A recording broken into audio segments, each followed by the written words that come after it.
Olá, eu sou o professor Cleison Correia e nesse vídeo eu vou responder dúvidas que eu tenho recebido dos cafeicultores sobre como obter produtividades elevadas na cafeicultura. A primeira pergunta é: por que gastamos tanto e produzimos tão pouco? A resposta é, primeiro, devido à falta de planejamento e de conhecimento com relação a três fatores básicos da produtividade cafeeira, principalmente o preparo do solo, o espaçamento e as variedades que devem ser utilizadas para o plantio. Esses três fatores determinam a área que deve ser plantada. O problema é que muitas vezes o cafeicultor planta uma área muito grande e ao longo do tempo acaba faltando para ele capital de giro para ele tocar o negócio. Então ele deixa de seguir as recomendações agronômicas, o que faz com que ele gaste muito e gaste mal. Esse planejamento inclui conhecer qual é a época mais adequada para o plantio,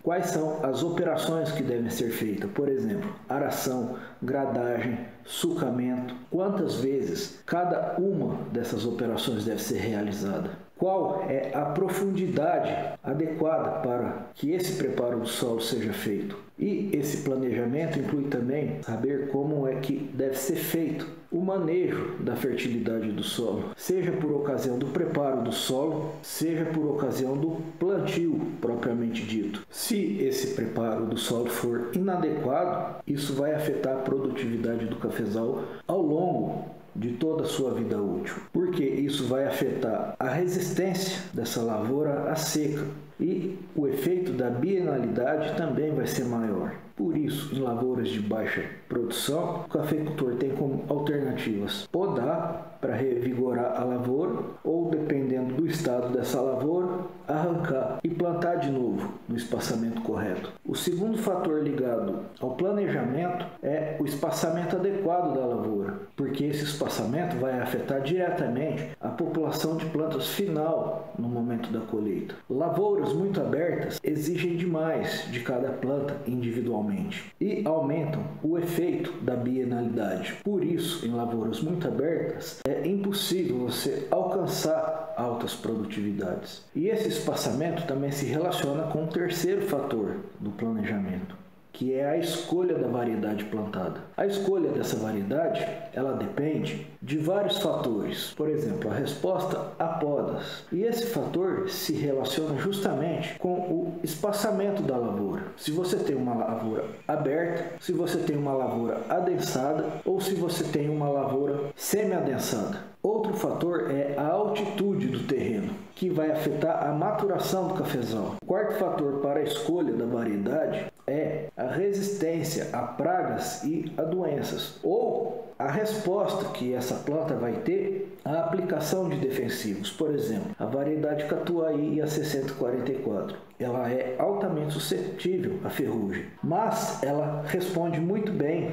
à aplicação de defensivos e produz muito bem dessa forma. O quinto fator é a resistência à seca ou a resposta à irrigação. Por exemplo, a cultivar arara de café arábica é uma variedade que sofre com períodos de estiagem prolongada, mas por outro lado é a variedade que mais responde à irrigação. Com relação à resistência à seca, essa resistência ela pode ser de ordem genética da planta, mas ela também é afetada pelo manejo. Por exemplo, o preparo profundo do solo vai permitir à planta aprofundar melhor suas raízes no subsolo. Isso a torna mais resistente aos períodos de estiagem. Segunda pergunta: como usar menos agrotóxicos? Um ponto importante é justamente o espaçamento. Um espaçamento mais adequado, principalmente a adoção de semi-adensamentos e de adensamentos, permite que você consiga produzir mais numa área menor.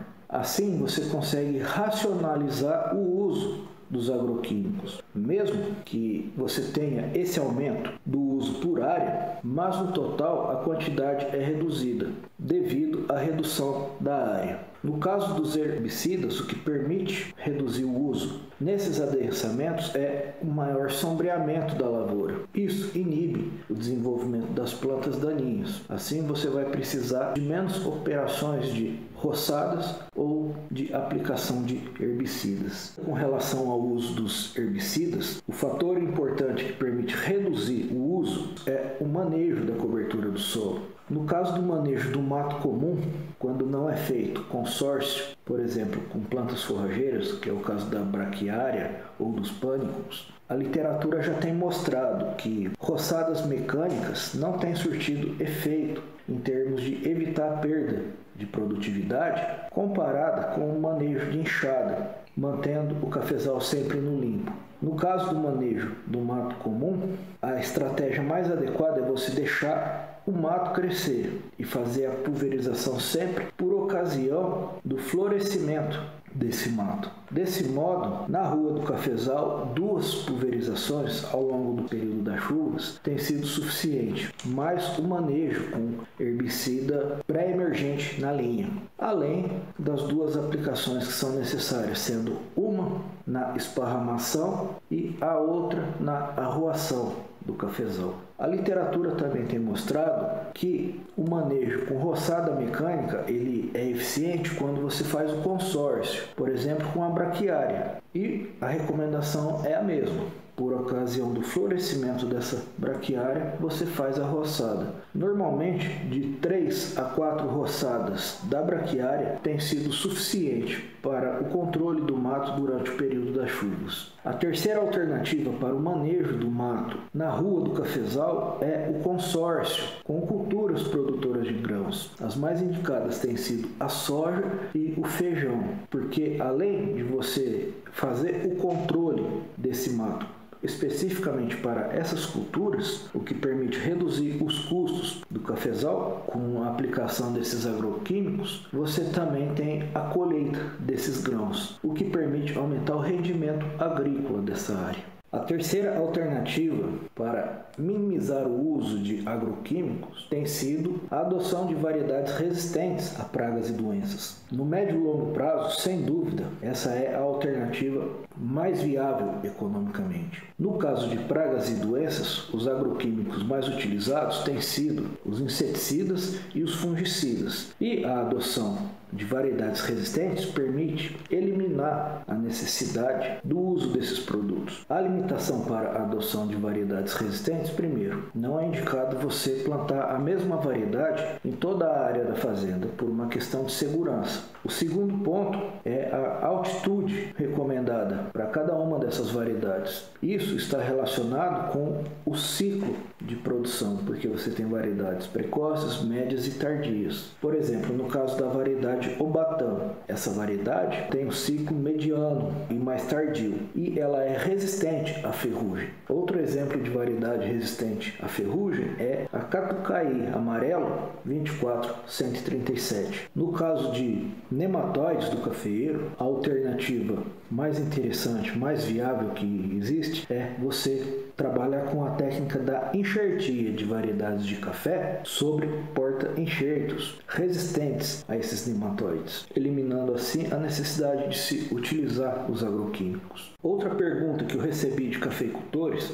é como alcançar produtividades altas, mesmo com um clima tão estável e adverso. Os principais problemas climáticos têm sido secas prolongadas, geada e chuva de granizo. Com relação à seca, nós temos 2 fatores importantes a considerar: o zoneamento agroclimático da cultura do café e o manejo da lavoura que deve ser adotado buscando a resistência à seca. Por exemplo, para o estado de Minas Gerais, nós já temos as regiões em que a cultura do café é considerada apta sem a necessidade de irrigação. E isso inclui praticamente todo o estado, com exceção da região norte de Minas, que já é uma área de transição do cerrado para o bioma caatinga e tem uma pluviosidade anual menor, considerada a média do estado. Com relação ao manejo que deve ser adotado, buscando adaptação a essas estiagens mais prolongadas, isso inclui basicamente o preparo do solo por ocasião do plantio.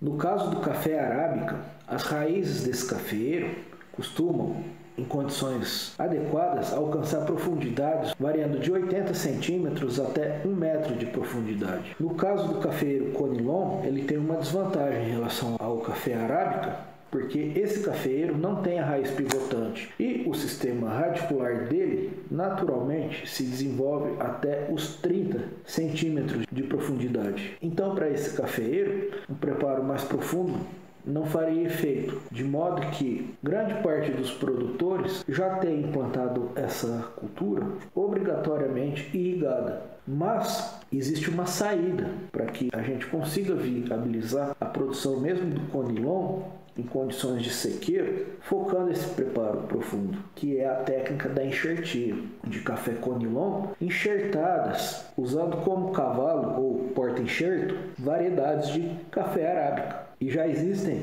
trabalhos na literatura mostrando a viabilidade de se utilizar variedades de café arábica como porta-enxerto. Com relação às geadas, também existe o zoneamento agroclimático feito. E no estado de Minas Gerais já se conhece quais são essas regiões com maior risco de ocorrência de geadas. No caso de chuvas de granizo, infelizmente ainda não existe esse zoneamento. Mas o produtor, antes de procurar uma área para comprar ou para arrendar, ou mesmo na sua própria propriedade, se ele já conhece o histórico das áreas que já ocorreram chuva de granizo, a recomendação é evitar plantar nessas áreas, porque na área que choveu granizo uma vez, vai chover duas, vai chover três, né? Então, se você já sabe que choveu granizo nessa área, então evita plantar nessa área. Quarta pergunta: como viabilizar a cafeicultura mesmo com tanta instabilidade de mercado? Nós sabemos que o mercado do café, o preço faz o que quer, mas esse mercado é previsível e as ferramentas que eu tenho usado para trabalhar no sentido de maior previsibilidade têm sido a análise gráfica e a modelagem estatística. A análise gráfica permite a gente conhecer os padrões de comportamento desses preços do café que o produtor recebe. Por exemplo, ciclo de alta, ciclo de baixa, falta de tendência e sazonalidade do café. O que é a sazonalidade? É o padrão natural que ocorre devido à estacionalidade da produção cafeeira. Você tem a época da safra e você tem a época da entre-safra. Durante a entre-safra, o café ele atinge picos de preço e durante a época da safra, o café alcança valores mínimos. E a outra ferramenta, a modelagem estatística, permite a gente saber quais são as variáveis, principalmente macroeconômicas, que afetam diretamente o preço do café. E as principais variáveis têm sido o preço do café na Bolsa de Valores, em dólares por saca, e a taxa de câmbio. Essa taxa de câmbio em reais por dólar, ela reflete principalmente as políticas macroeconômicas do governo, que são taxa de juros e inflação. A taxa de juros reflete o custo do dinheiro, relativiza o valor desse dinheiro ao longo do tempo. Se nós temos uma taxa de juros alta e uma taxa de câmbio alta, a nossa moeda perde valor. Consequentemente, os nossos produtos se tornam mais baratos para o comprador lá de fora. Por outro lado, os nossos custos de produção também sobem quando você tem um aumento, a desvalorização da moeda nacional. Outros fatores que afetam o preço que o cafeicultor recebe são a qualidade do café. O valor do café na Bolsa de Valores, na BMF, se refere ao padrão do café tipo 6, bica corrida, duro para melhor.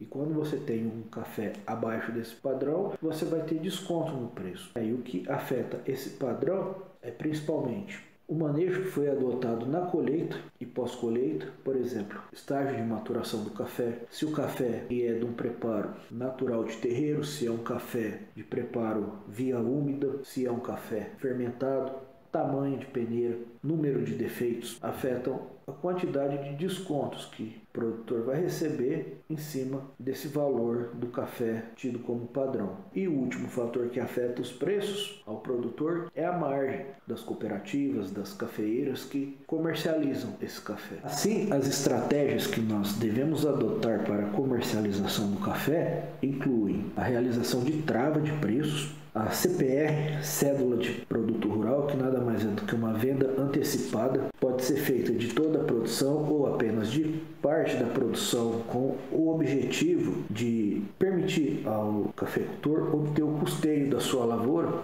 sem a necessidade de tomar empréstimo. Existe a opção também de troca de café por insumos, que normalmente essa modalidade também está associada a uma CPR. O cafeicultor ele faz uma venda antecipada dessa produção, em troca ele recebe insumos. E parte desse café pode ser armazenado para ser comercializado na época de maior valor durante o ano. E para viabilizar a escolha de uma ou outra modalidade de comercialização, portanto, o produtor precisa conhecer os preços que estão sendo pagos pelo café e precisa conhecer o custo de produção. Esse é um grande problema. O produtor muitas vezes não sabe quanto custa a sua saca de café. Então, como é que ele vai adotar uma estratégia de comercialização se ele não tem essa referência? A quinta pergunta é: como deve ser o manejo do café Conilon buscando altas produtividades? Os mesmos fatores que afetam a produtividade do café arábica também afetam do Conilon, e que são basicamente o preparo do solo, a variedade adotada. No caso do café Conilon, nós temos trabalhado principalmente com variedades clonais, que essas variedades elas permitem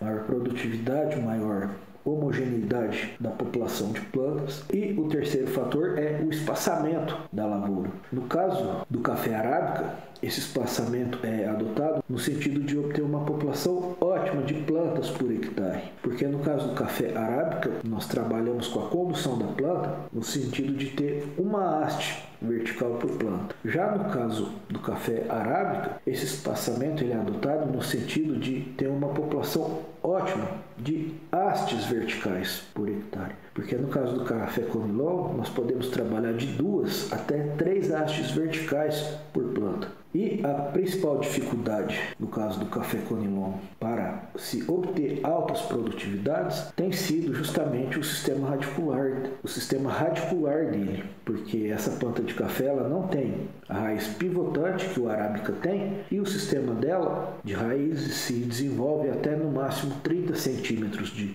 profundidade. Por isso, plantios novos de Conilon, que a gente tem observado principalmente em fronteiras como o estado de Rondônia e no Acre e norte do Mato Grosso, esses plantios obrigatoriamente têm sido adotados com irrigação. Mas existe uma alternativa para o Conilon que permite a gente adotar um preparo mais profundo e aprofundar esse sistema radicular dela, que é a enxertia dessas variedades clonais em cima de porta-enxertos, utilizando como variedade para porta-enxerto variedades de café arábica. Assim você consegue ter esse sistema pivotante do arábica que permite aprofundar mais as raízes desse cafeiro. Agora eu peço que você comente abaixo o que você achou desse conteúdo. Não deixe de se inscrever no nosso canal e ative o sininho para receber as notificações de vídeo novo.